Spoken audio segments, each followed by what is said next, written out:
Շուլալ կարպետը տեսակը եւ գործել եմ 10 օրում։ Ավարտված է, կարող ենք օգտագործել ինտերիերում։ Կարպետը կտրելու արարողությունը ավանդույթի համաձայն բարեմաղթանքով է։ Այս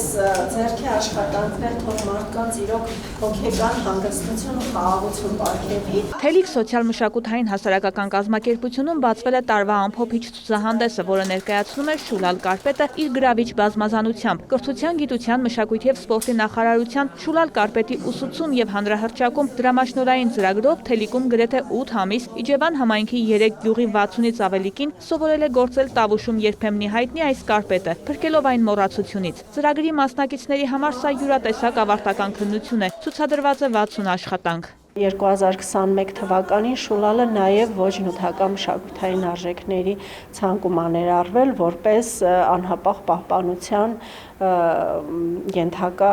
տեսակ, որը մենք հիմա այս ծրագրի շրջանակներում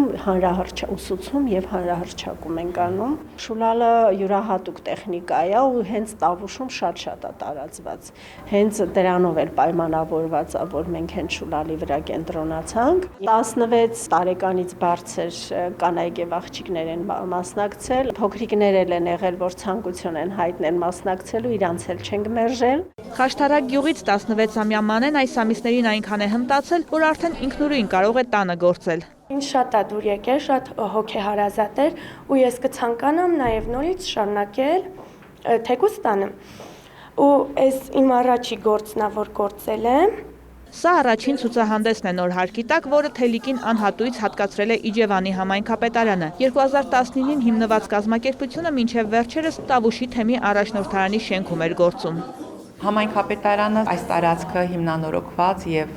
մասամբ կահավորված, բայց այն շուտով կհագեցվի նաեւ կահույքով եւ տեխնիկայով սիրով տրամադրել է